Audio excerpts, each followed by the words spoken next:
The Film Basement is filmed in sunny West Hartford, Connecticut, in front of a live studio Welcome to a audience. highly anticipated blockbuster-filled episode of The Filmmaker's Basement. I'm Brandon. I'm Andrew. And we're going to be talking about two movies that I've been talking about for months and maybe playing a little game show later on if we have the time. And I think in this case, we're going to start off with the one I know we've both seen, and that is Oppenheimer. So, during World War II, Lieutenant General Leslie Groves Jr. appoints physicist J. Robert Oppenheimer to work on the top-secret Manhattan Project. Oppenheimer and a team of scientists spend years developing and designing the atomic bomb. Their work comes to fruition on July 16th, 1945, as they witness the world's first nuclear explosion, forever changing the course of history. So, I liked it. I thought it was a pretty well-made movie, all things considered. I will say I've seen it twice. I didn't like it as much on the second viewing. It felt a little bit more by the numbers, if that makes sense, and a little Oscar baity, which I think you can see that kind of going in on the first viewing, but it felt more so on the second one. Right. I don't know how you felt about it, but I didn't see it twice. I only saw it that once. I know I was talking about maybe seeing it twice, but we ended up not going to that showing. But I did see it once. I enjoyed it very thoroughly. I thought that the most intriguing part of the movie was the back and forth with the hearings and hearing different people's sides of the story of the Manhattan Project and the Los Alamos station. And then probably the best part of the movie was the actual explosion. Which was the most probably anticipated part of the movie for everybody. And most earned for that anticipation, I think. That really held the heck up. But I do want to go back to the two hearings portion, because I think that was a very interesting storytelling format Christopher Nolan went with. And I mean, like you said, I think it worked out really well. Essentially, the story of Oppenheimer is told through two hearings, essentially. The first is J. Robert Oppenheimer's security clearance renewal, which, as we find out, there's a lot more that's going into that later in the movie. And the second is Louis Strauss getting appointed to the Secretary of Commerce, I believe. He was the head of the Atomic Energy Commission for a bit back in the day. And this was him going through the process of becoming appointed to Secretary of Commerce of the United States and all the stuff that comes up as a result of his appointing. And it's like you said, it's a really good way of showing the story of the Manhattan Project from two sides. One from somebody who was directly involved with the whole project, and someone who is more so involved with the latter half of the project, and a little bit of the downfall of J. Robert Oppenheimer and his fall from the public light. But yeah, I mean, I would also like to mention, just going off of that, oh my God. First off, what's his name? Robert Downey Jr. was amazing. Oh yeah. I didn't even recognize him. I'll be completely real with you for the first 20 minutes of the movie, because he just felt like a different character. He plays Louis Strauss in this movie. And there's just a way that he holds himself that he feels like that historical figure. Same for I think it's Cillian Murphy. I think it's how you say it. Cillian Murphy. As Oppenheimer, due to completely fell into that role. He was absolutely perfect. I don't think you could have gotten a better person, not only physically, but the way he adopts Oppenheimer's mannerisms and how he holds himself as a person. Yeah. Both of them were absolutely fantastic and were very good anchors for the movie to follow. Cillian Murphy's obviously been in a lot of maybe not a lot of, but in a lot of Christopher Nolan films. He was in all three of the Nolan trilogy, Batman, and he was in Inception. And I thought the casting of him as Oppenheimer was pretty spot on, considering they look extremely identical. You could not have done better. Especially in the later years, when you realize that he's losing a bunch of weight, probably from his depression and his stress and everything, and the way that he has a kind of skeleton, like a skeleton-like face, because he doesn't have any meat on his bones anymore. Yeah. And the way that they kind of portrayed that from his early years to then was very well done. And I mean, going back to like the hearings and stuff, obviously, it's not a documentary.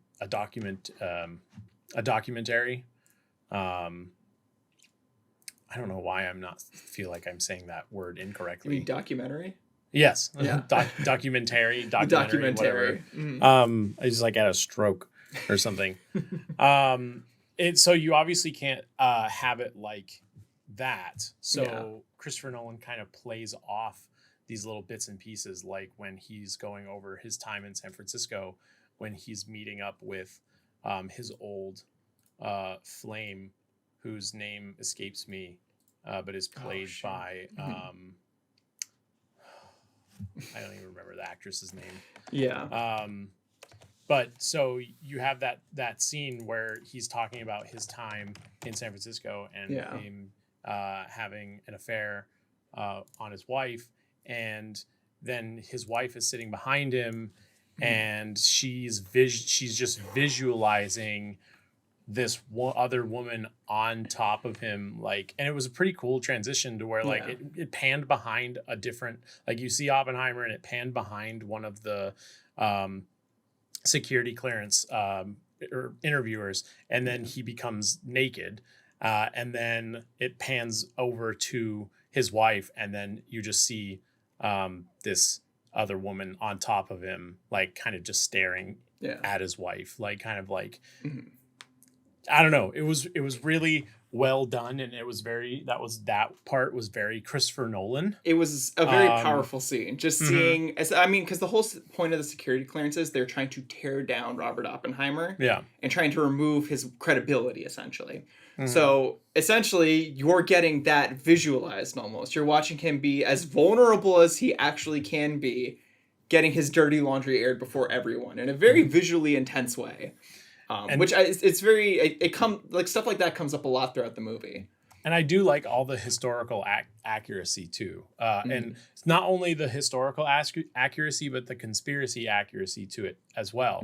So you get a scene where his mistress is in San Francisco after he leaves and is basically saying, it's told her that he doesn't want to see her ever again, and then it goes through her kind of depression and her quote unquote suicide, because then you start getting flashes of her drowning herself in the bathtub, but then it quickly flashes to a hand that's holding her down, trying to say like there was a conspiracy that woman was killed by the FBI and the CIA to get under Robert Oppenheimer's skin.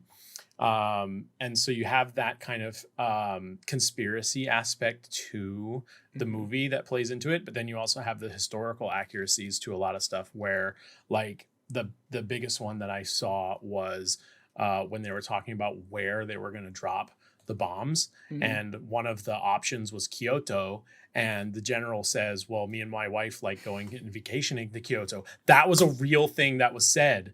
I heard the opposite, actually. No, that was not said at all. I read that was I read somewhere that was a real reason why they didn't bomb Kyoto, is because there was a general who liked to visit there with his wife. So I don't know where I read that. I don't know. Yeah, because I heard that line was more hammed up for the movie, because there's a lot of that in here. This movie is based off a biography, actually, I think. Okay. Or I can't remember what it is. It's some biography or something like that. But essentially, it's, from what I've heard, it's fairly accurate to the book, and the book is fairly accurate to life. So yeah, the book was American Prometheus, the inspiration of which was one of the quotes at the beginning of the movie about how Prometheus gave fire to the world. Which, again, another very powerful, very like stunned silence scene. But yeah, it's funny you were mentioning that the alleged conspiracy with her being murdered, because there was something I noticed that I didn't get full confirmation on until after that I watched it for the first time. Because if for those who aren't aware, certain sections of the film are filmed in color, and certain sections are filmed in black and white.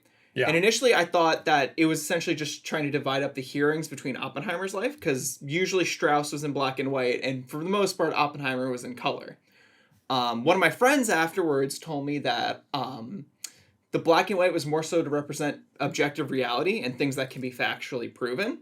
Whereas color is supposed to be more subjective, things that we're certain might have happened or we think might have happened, but there isn't really confirmation for. Or maybe this is just how Oppenheimer viewed the world, that kind of thing. So I thought that was another very interesting angle to approach this whole movie, where it's like, yes, it's based off of like this biography. Yes, it has some factuality to it, but it's also a movie. And it's also like, it's even if it's a nonfiction movie, like we're still going to ham it up a little bit and we're still going to add some stuff to make the film more interesting that way.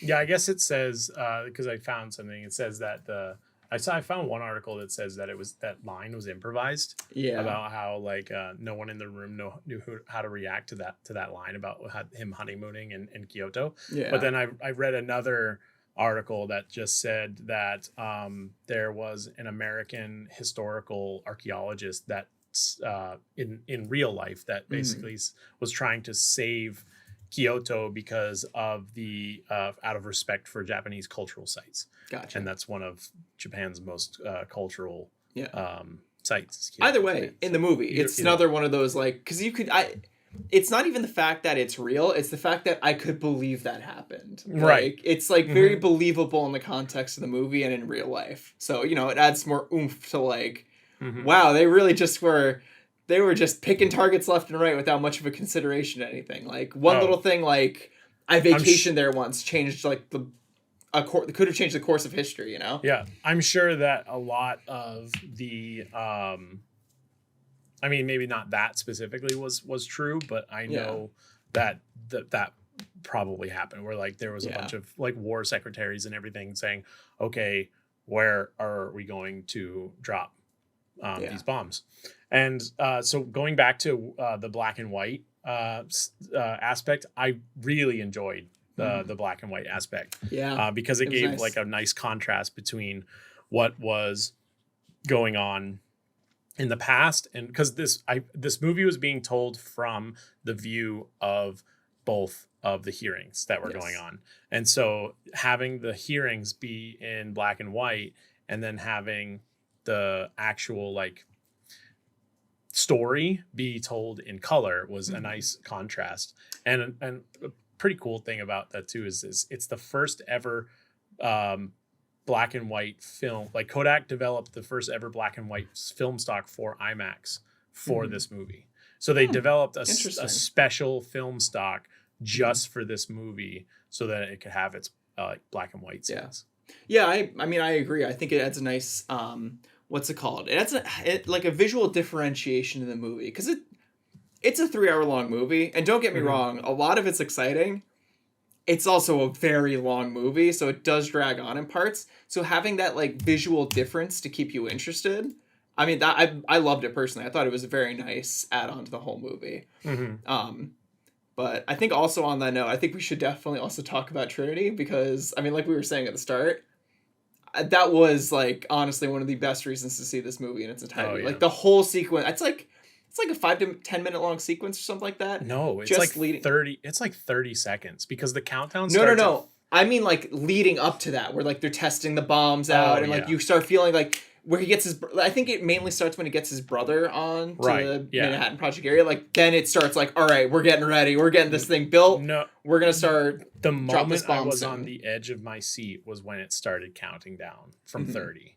And I was like, it's like it starts at 30 and it counts down, and then just kind of everything goes like quiet, and then you only hear the numbers being counted down, and then I compared it to, and I don't know if you've seen the movie. I mean, you may have, but I compared it to a scene from The Last Jedi, the Star Wars Episode 8, where basically they pilot one of the spacecrafts into hyperspace through an Imperial Star Destroyer. Yeah. And just like that scene where it's just dead silence and you just that, and then, in the ship exploding. Obviously, you don't get an explosion in space because space is a vacuum.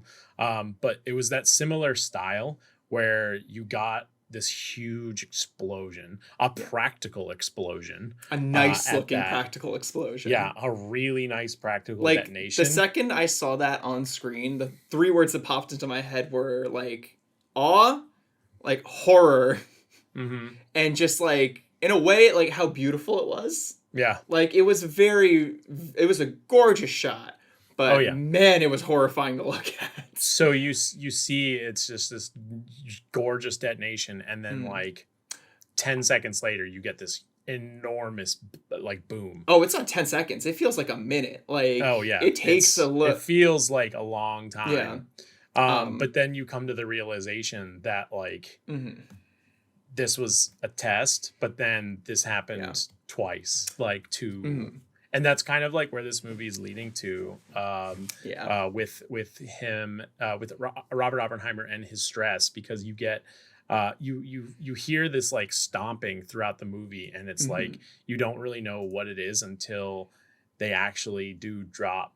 And I was wondering if they were going to show him or not, and I'm kind of glad they didn't. It was smart. Well, because like Strauss said later in the movie, he gave Oppenheimer the chance to be remembered for Trinity, not for Hiroshima, not for Nagasaki. And that's what the world remembers Oppenheimer for. We remember him for the Trinity tests, not what happened afterwards. So it was a very smart move on Nolan's part to not show those. But then it was not necessary. Well, because it was also being shown through the eyes of the people at the Manhattan Project and Trinity and Los Alamos. So like, they obviously wouldn't see footage of that happening. They would hear it on the radio like they did, and they would hear it over the radio.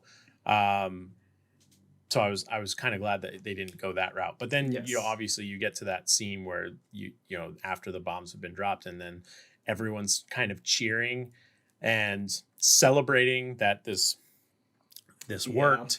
And he has this like flip in his brain where he's like, he's watching everybody celebrate, and then it cuts back and forth between people celebrating and then people like, there was one woman where her like face was being blown off, which was pretty like horrifying. There was another scene where like two people were making out, and then all of a sudden like the woman was holding the man because he was dead, and there was ashes everywhere. And so you get this like mental like switch in his brain that's like, oh, what have I done? Yeah. And it goes into it basically answers that question at the end of the movie when you find out what him and Albert Einstein were talking about. When allegedly, because apparently nobody knows what they said or anything. Yeah. So I will say, before we move on from this, there were two things I really liked about the Trinity sequence, and there was one thing I really didn't.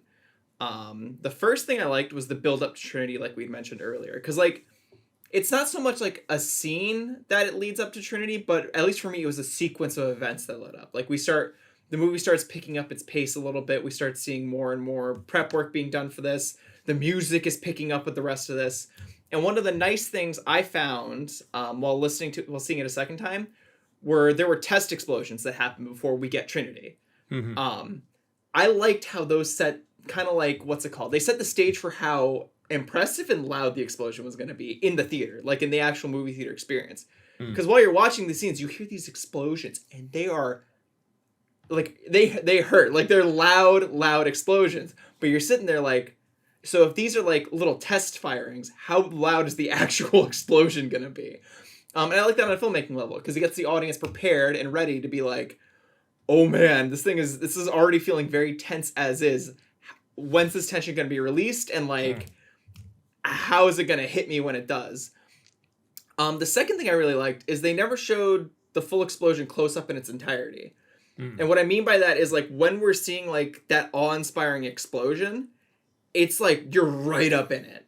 Like, you are seeing like little plumes of smoke coming up. You're seeing like clouds, fireballs emerging, but you never really get like that close-up shot of it. The closest you get is kind of towards the end of the sequence, before we get hit by the sound wave that kind of ends the whole thing, is from a distance you see like kind of a tiny like mushroom cloud explosion. And it's like, it still looks impressive, but it's nothing like the prior sequences earlier. So like, I like those things about it. The one thing I didn't like about the sequence is I wish it was quieter for longer. And what I mean by that is, once the explosion happens and you're kind of watching it, like you're watching these fireballs, you get like a good like 20-30 seconds of just pure silence. And then he starts inching up that music again. And I'm like, oh, just like, you don't have to have the music in all of the movie. Just like, it would have been fantastic for me at least if you didn't hear any sound until that sound wave hit you. Mm-hmm. Like, that would have been perfect. Like, that would have been, like, it would have kept the awe of the scene coming, and it also would have gotten me, like, it would have completely shocked me when I got hit by that sound wave. But, like, just that little thing just threw me off, especially on the second viewing. I was like, oh, just stay quiet. Like, you don't need to put music in every other section of this movie. And that was one of the ththings I mainly didn't like about this movie is the score is nice, but man, I wish he hadn't used it like 24/7. Because I'm not even kidding. It's in most of the movie. Like, there's very few moments of silence thing. Because all of Nolan's films are like that. Inception, Interstellar, Tenet, the Dark Knight trilogy, all of Christopher Nolan's films are like where he has this huge score. And it's like, I think it's with like Hans Zimmer. I think Hans Zimmer does all of his scores. And it's like, it's a nice score, don't get me wrong, but like, there are definitely moments where I just wish I could hear these people talking, or like it was just a little bit quieter, so that way I could just enjoy the scene, you know? But I mean, in the grand scheme of things, it didn't really impact me all that much. And if like that was my biggest gripe about the movie, it's probably a pretty good movie overall besides that.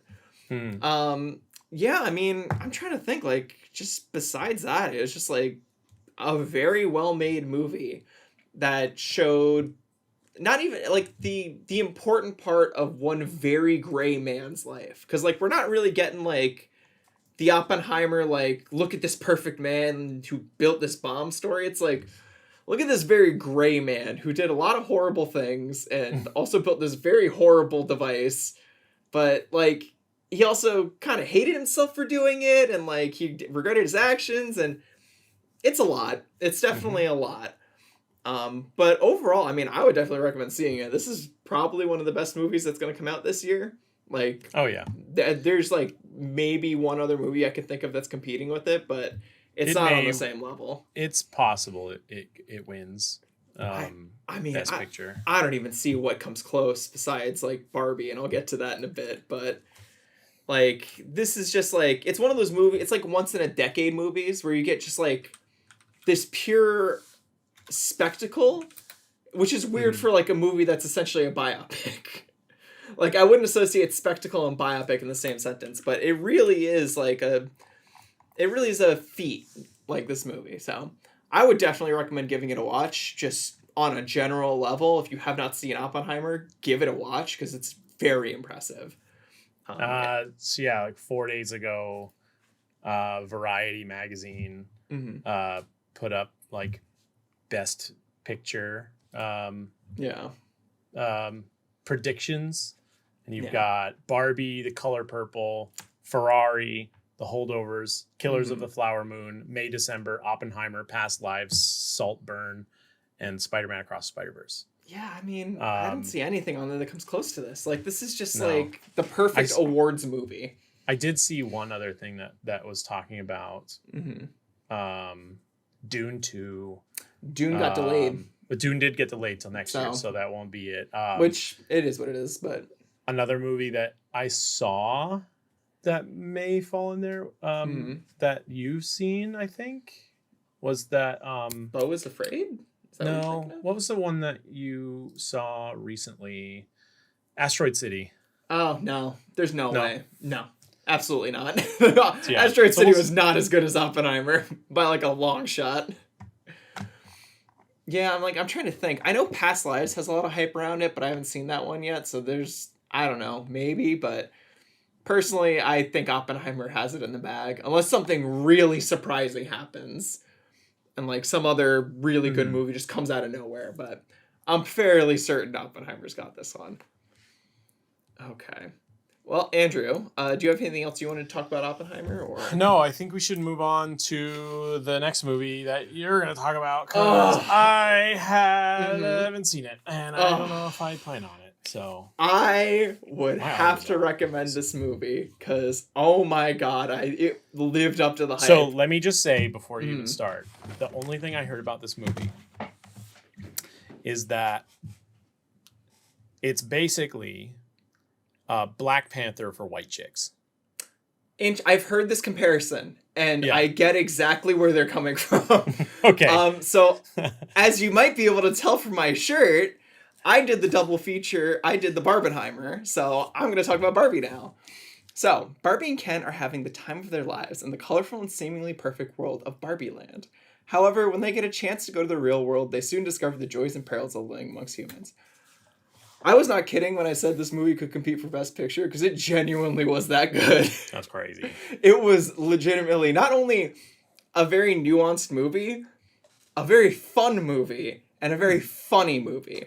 Like, I was telling my friends after I saw these movies together, I was saying that Oppenheimer is definitely the better movie, but I had way more fun watching Barbie. The only thing that would make me go see this movie, I think, is the fact that I just found out about this. Yeah. Is that Michael Cera plays a character called Alan, which apparently was an original idea by the people that made the Barbie and Ken dolls, that Ken needed a friend, and then it was quickly like discontinued because why does Ken need a friend? Oh, trust me. So like everyone is Barbie and Ken except this one guy who is played by Michael Cera, and Michael Cera is perfect as Alan. He is perfect because Alan's whole character is the incredibly awkward best friend who's just standing off to the side and everything. He is so funny. He is so funny in that role. But yeah. First off, everyone's performances were fantastic. I loved Margot Robbie as Barbie. Like, I don't think you could have cast a better person. I heard allegedly they were trying to cast Amy Schumer in this role. Oh, and God. That would have been terrible. That would have been a horrible movie. No. Margot Robbie almost made this movie, besides the next person I'm going to talk about. But yeah, her performance was just insanely on point. Even like her physical acting was insanely on point. Because, you know, when they're in Barbie Land, they're acting like how girls play with Barbies, or people play with Barbies, I should say. Yeah. So, like, when you see Barbie driving around in the car, she's not driving around normally. She's driving around like this. Like, her hands pointed out perfectly straight, moving around. Like, her feet are, like, they're not perfectly flat on the ground. They're, like, she's on her toes. Because Barbie's on her toes while she's doing it. Like, there was a lot of really nice attention to detail on her part. And I loved how Margot Robbie vibed with the whole, not only Barbie role, but Barbie having an existential crisis role. Because that's kind of what the movie's about, is essentially stereotypical Barbie, which is Margot Robbie's character, finds out that there is a girl out in the real world who is having like this existential crisis, and as a result, it's causing Barbie to have like thoughts of death, having cellulose come up on her legs and stuff like that, not being as perfect as she used to be. So she has to go on this trip into the real world to find this girl and make her life better. And she's just so fucking funny in this role. Because all of her mannerisms, like I said, are on point. Her acting is just on point. And she just, I don't know, she's just perfect. She's fantastic. That being said, I think the best person in this movie, by far, was Ryan Gosling as Ken. Yeah. I don't think first off, you couldn't have cast a better person in that role. Because he exudes this, like, himbo energy, which is exactly what you need when you're playing Ken. But there's something about his like comedic timing that is just insanely on point. Like, he always knows exactly when to make a joke. He knows exactly how to vibe within that joke. And just physically is very good at representing that joke. Like, for instance, there's a point in the movie where Ken is essentially taken over Barbie Land, which we'll get to in a little bit. And he's living in Barbie's house, and Barbie's like, get out of my house, I don't want you in here anymore. And Ken is just like, no, this is my house now, and you can have all your stuff back. And he starts throwing like clothes out like Barbie's house. And as the clothes are flying down, they kind of pause midair, and you see like a little caption that says, this is what the cloth is. It's like Barbie's dress from X year or whatever. Apparently, as Ken is throwing that out, he's kind of just winging it because Ryan Gosling couldn't remember his lines fully enough, but like, he kind of got the gist of it enough to like kind of make some stuff up. So it's just, oh my God, Ken was just so perfect. I'll also say Ryan Gosling's singing roles were absolutely amazing, because as you might not be aware, Ryan Gosling is like, what's it called, traditionally trained, so he can sing, he can dance, he can do all that, and it shows, especially when he gets La to La have, Land. especially when he gets to do his number towards the end, which is the Ken song, which you might have heard at some point in the past, which is absolute perfection. Because not only was I not expecting a full-on musical number out of Ken, I wasn't expecting it to be such a bop that I've listened to it for literally a month straight. That's funny. Almost nonstop. It is ridiculously good. So what you're saying is now we have two very popular, very pop heavy songs that have come out of very unexpected kids movies.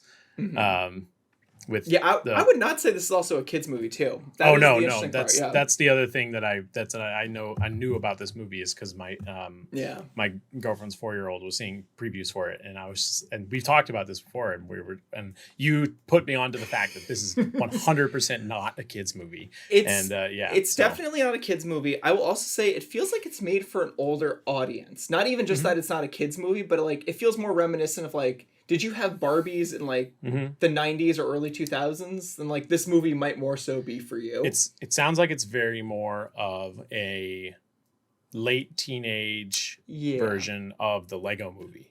Yeah. I wouldn't even say late teenage.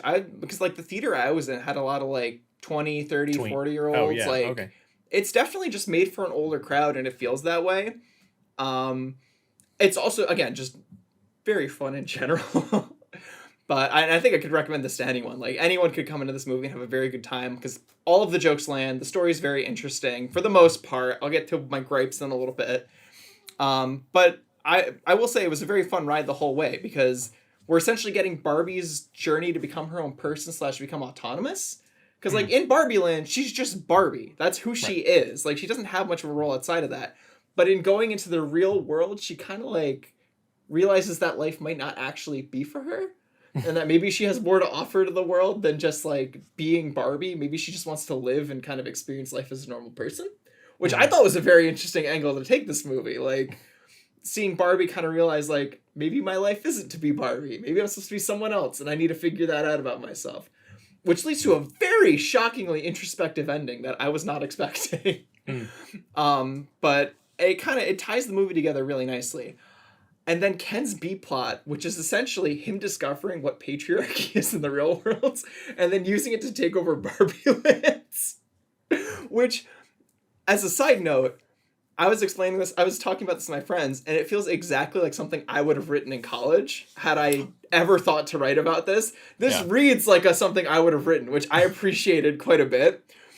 And it's also just a very funny, like who the heck comes up with this as a concept where it's like, yeah, Barbie Land has no protections from the patriarchy, so Ken can just bring it in there and it's gonna run rampant. It's like, that is a really funny and very, like, interesting place to explore. It's like, what happens when you bring that into Barbie Land? Where do things go from there? And it's just like, it's also very interesting because I love how Ken's whole B-plot is kind of focused around him trying to get Barbie back. Because we see Barbie treat him like he's almost friend-zoned in that traditional sense of, like, I don't see you as, like, a boyfriend. I just see you as a good friend, Ken. And Ken learns to kind of resent this because he's like, I want to be more and actually be kind of recognized as my own person who is not even as my own person, who's somebody who's in love with Barbie. Because as Ken puts it towards the end of the movie, like, it's Barbie and Ken. There's no Ken without Barbie, you know? So it's like, he doesn't really have his own persona. So, like, when Barbie rejects him, it forces him to kind of, like, pick the next best thing, I guess, and that ends up being the patriarchy and horses, which is the only thing he seems to understand as part of the whole patriarchy concept. But I really like that because then it kind of leads to a very nice ending with him realizing that maybe he needs to be more than just Ken. Maybe he also needs to find himself in the real world. So, for the most part, again, this movie is so good. It also is very short. I think it comes out like an hour 40. Which is a little bit of a gripe, actually, because it feels like they cut out some scenes that could have been more useful in the movie. Particularly, there's some scenes with America Ferrera, who's kind of like this mom character to the little girl who Barbie thinks she needs to save. And also Ariana Greenblatt, the daughter character. They felt super underdeveloped as characters, because essentially their whole purpose in the movie is to kind of like help Barbie become perfect again and kind of live in her own life by Barbie fixing them. But they never really like feel fully fleshed out as characters. They feel like just like a side quest almost, where it's like, you need to do this in order to do this. And I just wish they gave them more to do. When I'm going back to it feels very short, I'm wondering if some scenes with them were cut out because everything with them feels very rushed. Like it wasn't planned out properly and when they were doing the editing for the movie or something like that. So a little unfortunate in that regard. I also felt like Greta pulled her punches a little bit. And by that I mean some of the jokes feel like they didn't land as hard as they could have. And I know her. I know she's not like one to, what's it called? Not to speak her mind. And I'm fairly certain it's because it was a brand movie. You know, you can't really, like, you can't go too hard, like, criticizing Mattel when Mattel is funding the movie and is also giving you permission to use this character. So that was a little bit unfortunate. In particular, I feel like those popped up a lot with like the criticism of Mattel's board, who was a part of this movie, because their whole job is essentially get Barbie back to Barbie Land, because she's not supposed to escape Barbie Land. She's supposed to stay there and live her life and be perfect, so that way nothing else can go wrong. So definitely something that kind of rubbed me the wrong way a little bit. But again, what you gonna do? Like you can't fight a brand that much on it. And to her credit, there are a lot of jokes that hit pretty well in the movie that are very critical of how Mattel portrays Barbie. So it's not too much of a problem for the most part. But overall, genuinely, I would say just see this movie. It is so funny. Like you said, like I can't think of, like, besides America Ferrera and Arna and Greenblatt's characters, everyone else is amazing. Michael Cera's Alan is perfect. Ryan Gosling's Ken is fucking fantastic. Margot Robbie as Barbie is great. Every other Ken/Barbie is so perfect in their roles. Like, even Will Ferrell, who's got cast as a board member, he's genuinely pretty entertaining in this. And I'm usually not a Will Ferrell fan. But you know what? I think he did a pretty good job, along with most of the other board members. So give it a shot. It's very worth it, and it's very fun. I just want to point out a couple of things before we have to, because I know we're cutting it close here. Yeah. A couple of things that I found. Mattel has begun develop on 45 Don't even more get me film started on projects about Barbie's success, Don't even get me started. including American Girl Doll, Barney, Hot Wheels, So Magic stupid. 8 Ball, Masters of the Universe, which pretty cool, Matchbox, Polly Pocket, Rock'em Sock'em Robots, which I'm pretty sure they've already done, and that's called Real Steel. Yeah. Thomas and Friends, and Uno. The other thing I wanted to mention was about Ryan Gosling's song that he sang. It's so Apparently, it was largely a joke and recorded a demo for Greta Gerwig. You know what? Not seriously expecting it to be included, but she liked it so much that she showed it to Ryan Gosling, and he so advocated good. it to be in the movie. That's so good. So, the composer, I guess, wrote it as a joke, and they liked it. Like, It her feels like a and joke. Ryan Gosling liked it so much that they were like, nope, we're doing it. So, I am so glad they did that, because, again, one of my favorite parts of that movie was the musical number. But we will have to close it out for this week, unfortunately. Thank you for listening to this very long-awaited episode of The Filmmaker's Basement. I'm Brandon. I'm Andrew. And we will see you all next time. Thank you for listening.